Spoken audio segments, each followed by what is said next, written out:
Good day, ladies and gentlemen. Welcome to my humble casa, my humble home in Livingston, Montana.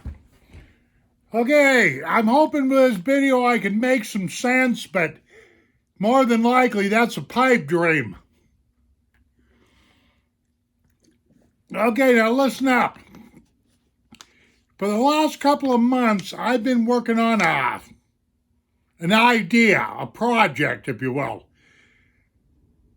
I wanted to put together some cutlery for carving wood, for whittling on wood, for carving on wood, okay?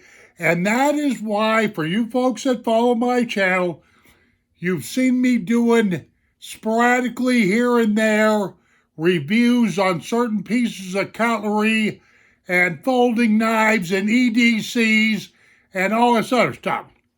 Okay, I finally got this mobile kit together because I've got a specific, I wanted to make my whittling equipment, my carving equipment as portable as I could and not really have a shop, so to speak. Because when it comes to the objects I'm going to be creating, I've got a whole different idea than some wood carvers or whittlers do. Some guys are real good at, like carving ducks, owls, fish, all kinds of stuff and painting them and all that. That's not what I'm up to. I'm up to something else, but I'm not here to talk about that. But what I am going to do is grab up this camera right here real quick, so you don't get bored. Don't get bored, please. And I'm going to run over here, and I went to all the trouble of setting up a little stand with my cutlery, my carving knives, the tools that I plan on employing in the future, for my whittling and my carving objects and stuff like that. I got them laid out. So, for any of you folks that have followed my channel, maybe this video right here might make some sense. Maybe, maybe not. I got no control over that. I'm not real famous for making sense to begin with. Okay, like I say, what I'm going to getting ready to show you is my idea of portable tools that I can take out into the field with me where I can carve on and whittle on wooden objects. That's really about the only way I can explain this. We're burning daylight. Let's get to rolling here. I'll show you. Some of you folks have already seen this stuff. I've done reviews on all of this stuff. But right here is my idea of my needs for whittling equipment, okay? Carving equipment. Okay, right over in here, I've got just a Sharpie, an Ultra Sharpie pen for marking on wood in case I got to draw stuff out. This blue guy right here is a mechanical pencil I bought at Michael's. A 2.5 millimeter lead, hard lead pencil. These two objects right here and here, are fingernail files. This guy right here that's got the leather sheath is made out of stainless steel. This guy right here that's made in Germany is made out of sapphire. Let me poke that, touch my screen, make sure everything is in focus. Okay, and they fit in this pouch right here. See, this is a canvas pouch. I think there's 8 pockets, and all this stuff fits in here pretty well.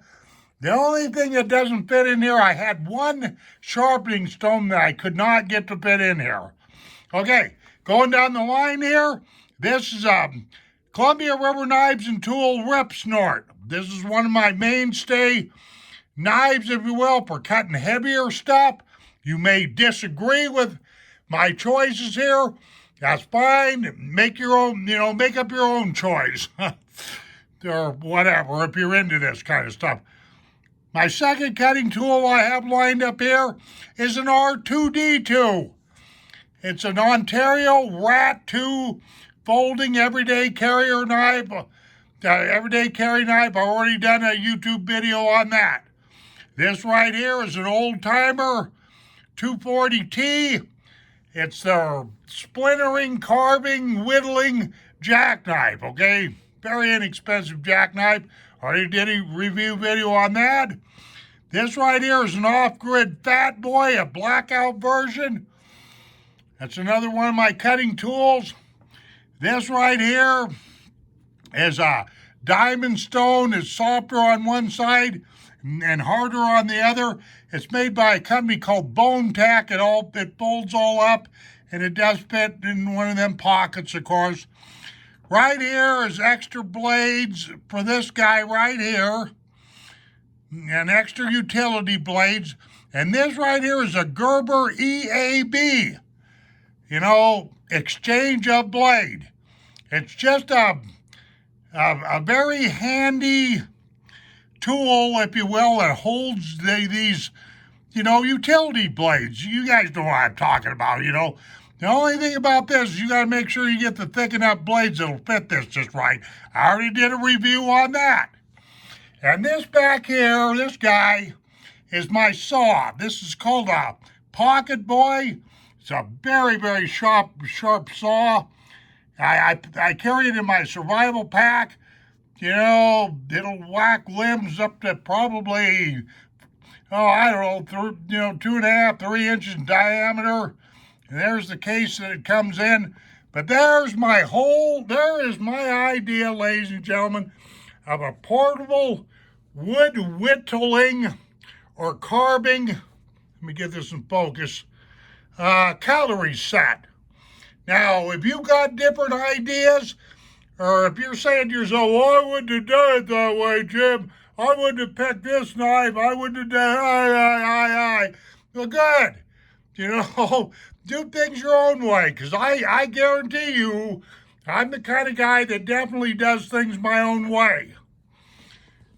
And anybody that follows my channel had better damn sure know that. I go my own way. I always have gone my own way. I'm not a crowd follower. Okay, ladies and gentlemen, thank you very much for this review. But this little display right here was in about 2 months into the making.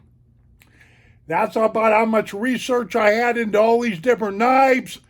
And, ordering all this stuff and fighting with Amazon and every other vendor, on the face of this planet. Okay, but, we shall see you on down the trail. Take care of yourselves. And I'll give you a little shot of Paradise Valley before we go. Won't quite say adios yet. I got to take garbage out. There we go. There's some good old Montana warm weather for you. It's chilly out here today. Okay, ladies and gentlemen, like I say, take care of yourselves. Thank you very much for reviewing the video. Adios, my friends.